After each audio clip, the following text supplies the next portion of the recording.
So in any case, we're going to be practicing our intervals around this G string. This G string's located on the 8th fret. We're on the B string. It's the 5th string down from the top. And we're going to be using the same shape, which basically means we're going to be doing intervals related to the Mixolydian.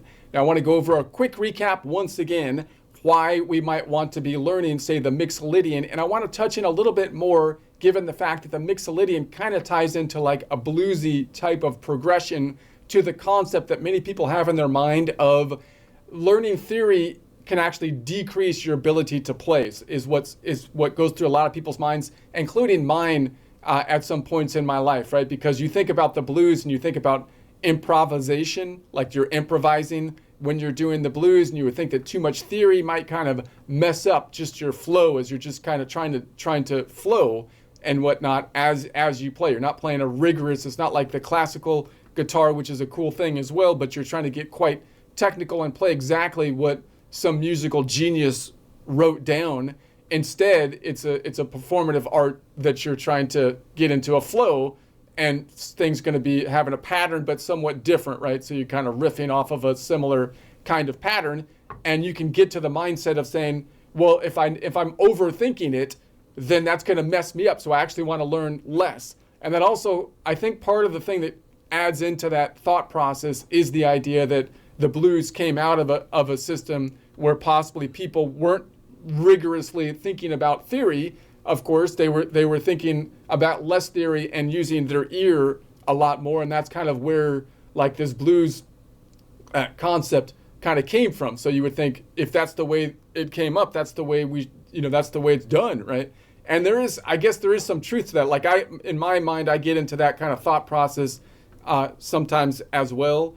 You also have a lot of like blues and rock people that when I was growing up, they were all kind of messes. They were on drugs and alcohol and whatnot. So you start to think, well, maybe, drugs and alcohol is going to be helping to loosen the mind up so that you can be in a state of flow. You have less anxiety, at least possibly, would be the general idea. The problem there, of course, is, the drugs and alcohol, you might get that like hour or so of the perfect lucid mind to kind of play in the groove. But then after that, you're losing a lot of time on as well.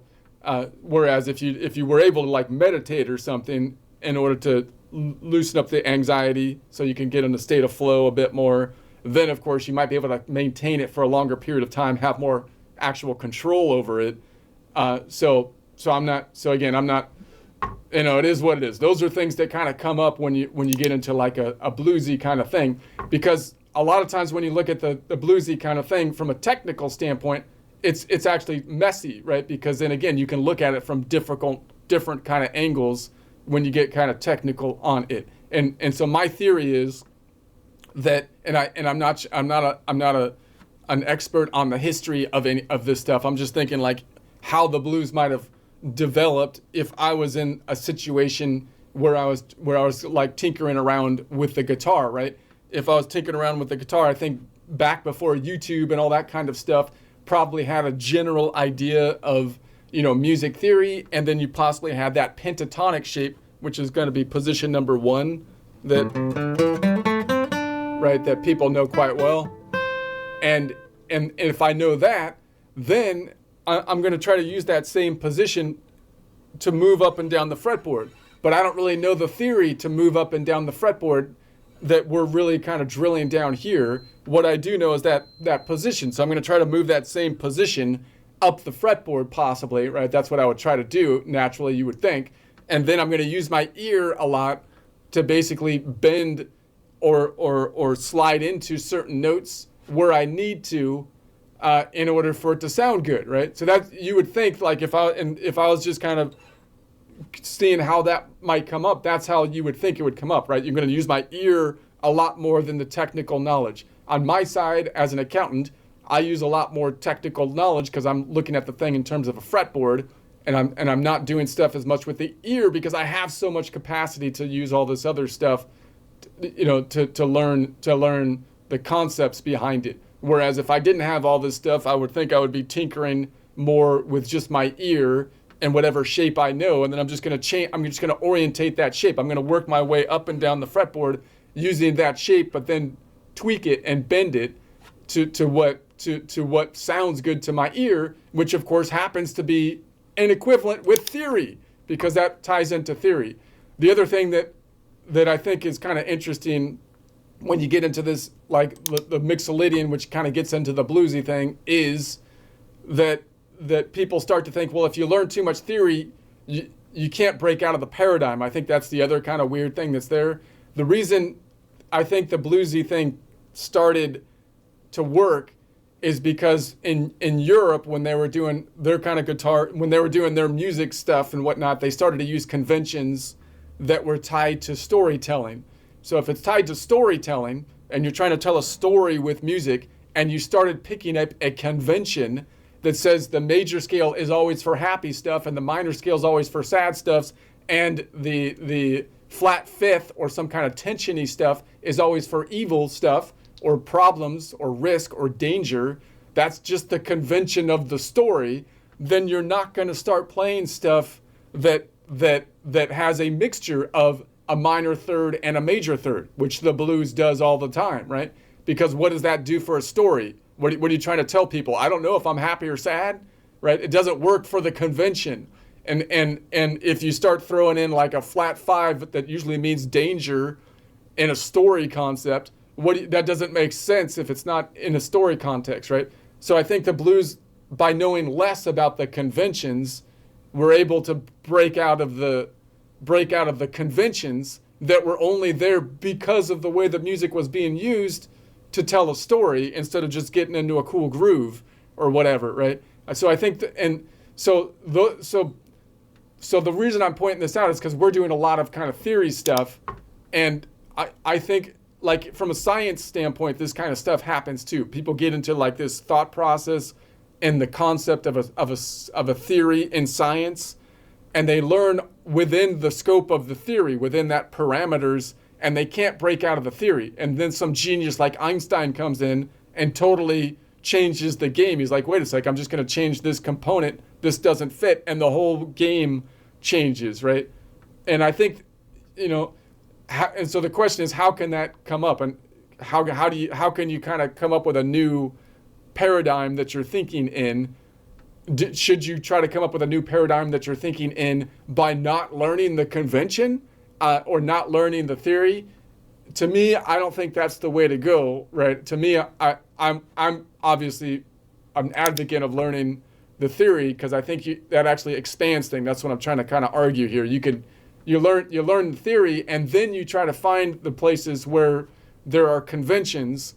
Like if you were able to see that the opera was using these conventions in the forms of an opera, then you can break out of it and say, no, I'm going to mix the major and minor because it sounds cool, and I'm not trying to tell a story with it.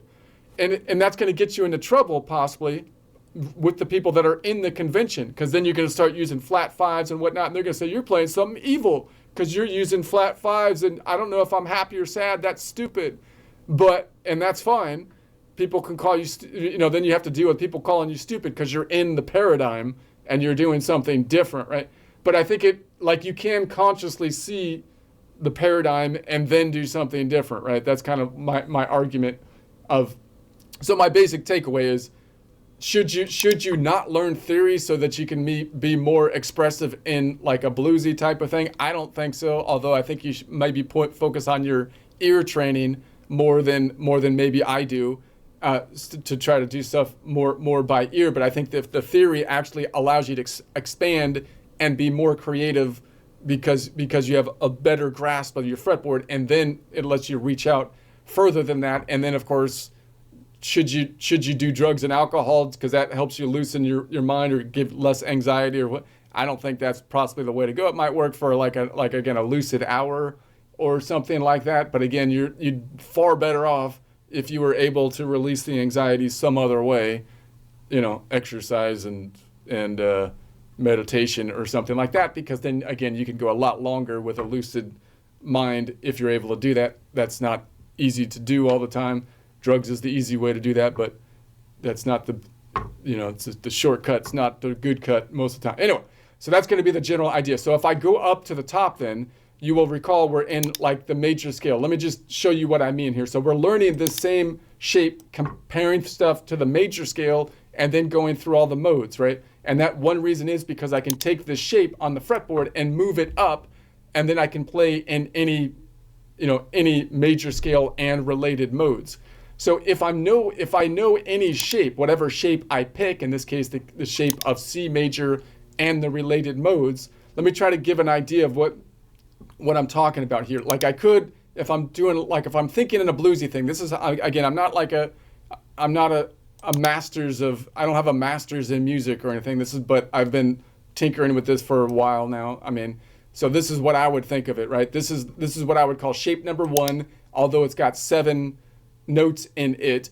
Now, if you're playing in this shape and you're saying, I'm going to think of myself in the key of C, notice the shape goes like this, goes boom, boom. The 5-note pentatonic shape goes like this, dut, dut, dut, and then copy and paste and paste and paste and paste and paste and paste and paste.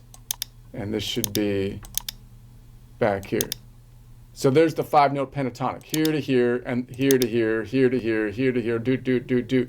And then you add the other note, the other 2 notes in there, gets it to the 7-note total scale. Now, if I played it from A, then that would be the minor, right? A minor scale. I'd be playing in Aeolian, and most likely, most people think of the blues in the C major. But this shape, I can still play that shape if I'm playing in the C major, and then orientate myself around this C. And then I think what happened is they knew this shape, right? If I knew this shape, I can also kind of do this same shape up above here, right? If I did the same shape, it would go to here, right? Now notice that's outside the scale, and then it would go to here, and then it would go to here, and then it would go to here. Well, let's try to do it in a different color. It would go this side of the shape would go here, C to here, copy, and then it would go from, and let's do it inside here. It would go from here to here, and then it would go from here to here, and then it would go from here to here, here to here, here to here, and actually this one would be out here, and then here, and then to here. Right, so notice this shape doesn't quite fit. Let me see if I got that. Boom, boom, boom, boom, boom, boom, boom, boom. Right, okay, so actually, wait a sec. Hold on, I got the shape wrong here. I gotta pull this. On the yellow shape, it goes from here to here, and then if I move the whole shape up, it would go from here to here. Okay. So notice so that means that I'm going to use the same shape, right? The same pentatonic shape on both sides. And notice when I start using it from this C, I end up on the flat third. And so what am I going to do? If I start to do that by ear, I'm like, okay, I'm located around this C, and then I hit that one. It doesn't sound quite right. So what I'm going to do is I'm going to bend it up, right? And that's the classic bend. So I'm just using the same pentatonic both over here and the same shape. But then I'm going to twist the shape into the major, twisting it to the major here. And then when I go down, I don't get the third that way, but I still have a note that's kind of in, that's in the full scale if I was to play this shape here. And then I get my G, and then here is going to be the 7. So notice what's happening here when I play this 7. Instead of having the major 7, this shape actually gives me the minor 7. So now that's where I've basically converted by doing this shape.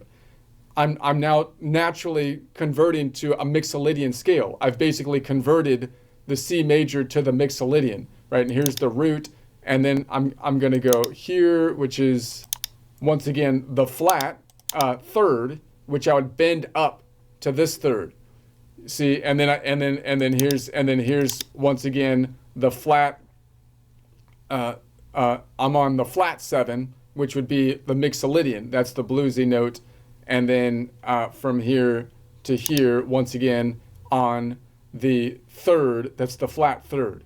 So you see what happened here is I can basically use this same shape here, but then focus around the C on this side. And then when I play it on this side, I can use the same shape, but I'm gonna bend up.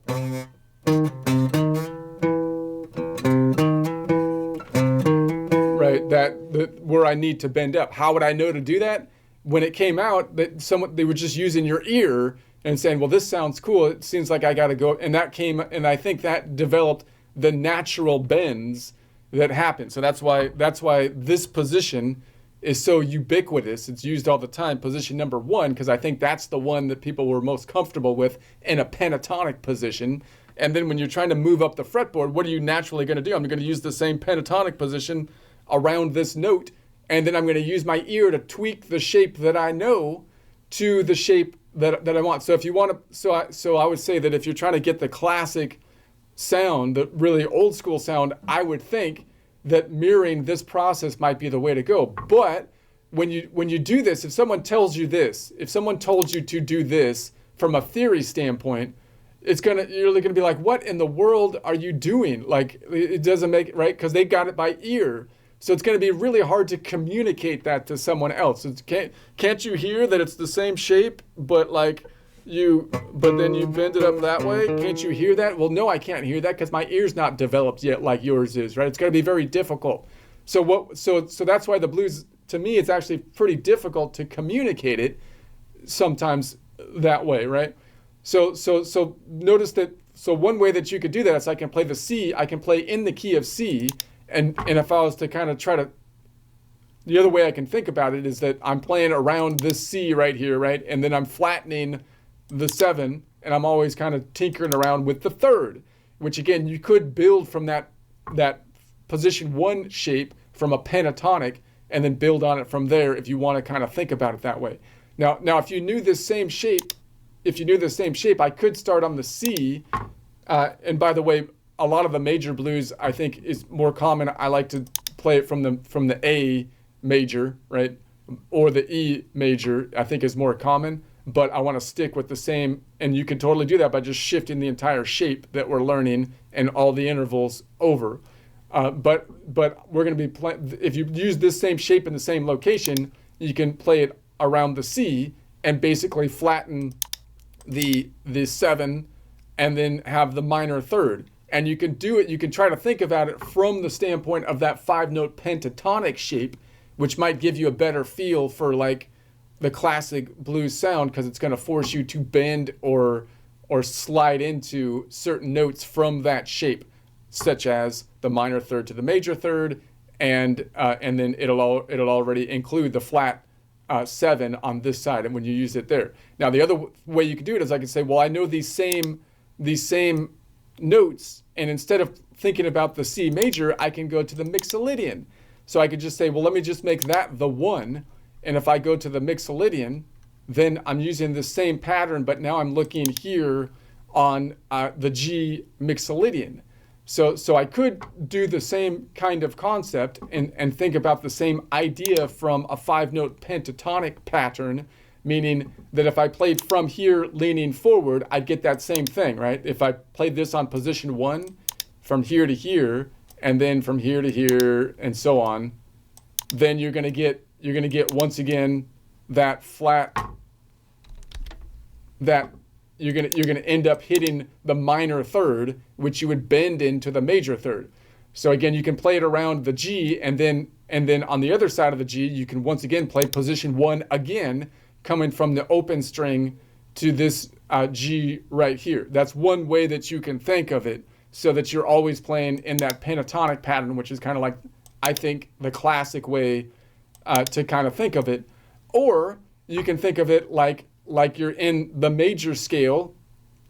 So I could flatten, how do I get to a major scale from the Mixolydian? The 10th is the difference, right? So that 10th is the difference. It's a flat 10. So this F right here is now flattened. So if it was a major scale, the only difference is this would be up 1. So I could, if I was thinking of myself in G major, then I could just simply flatten the 7, right? That's going to be the other way you can think it. If I'm thinking in G Mixolydian, however, it's already flattened. So right, so now this note already has a flat 7 in it. So basically we can think of it from that perspective. So there's pros and cons to doing it either way. I just want to point that out. What would be really cool is if I can turn my mind on different orientations of how I think about it. Like I'd like to be able to think about it like the classic shape, like using the 5-note pentatonic, and then be able to improvise and be able to bend, possibly using my ear.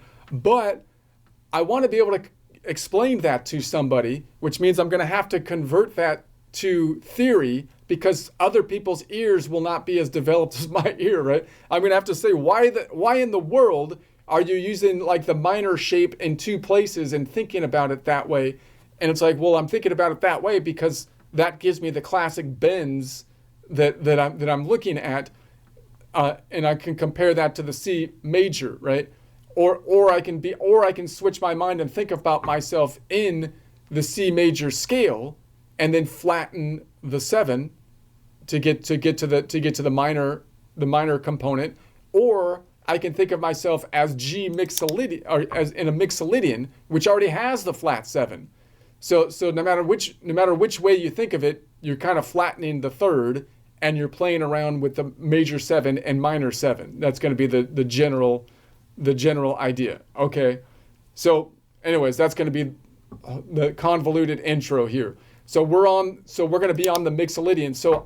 So I would recommend, like, the thing that kind of gets to me sometimes is like when you talk to somebody about like playing something, particularly the blues, people tend to say, well, you're not thinking about it the right way, because this is the way I kind of think about it. And I'm not an expert on the way, like the proper way to think about it. But I think the whole point is that, they were thinking about it in a different way. That's why they came up with a different paradigm.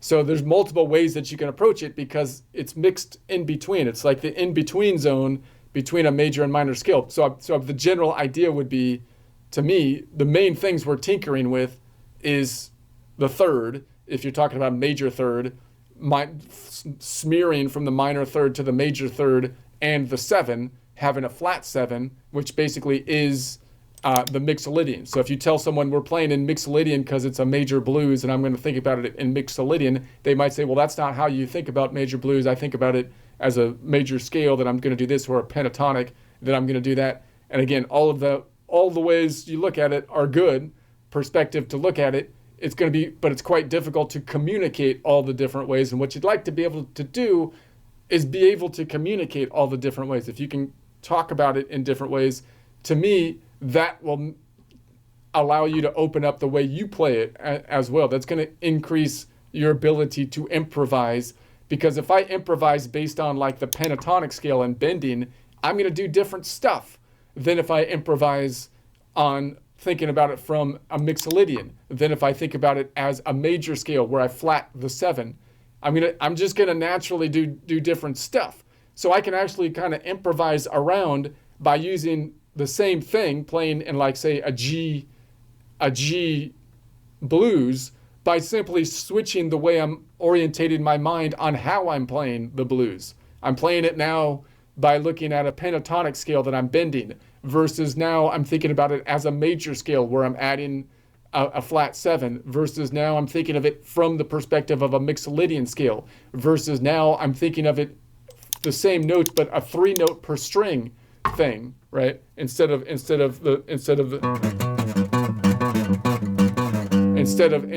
so now I'm right. So just those. All right. Let's get into it now. So basically, the intervals that we have for the Mixolydian is a 0-note away perfect first, a 2-note away major second, a 4-note away major third, a 5-note away perfect fourth, a 7-note away perfect fifth, a 9-note away major sixth, and then the different interval from the major scale is a 10-note away minor 7. That's going to be the big one.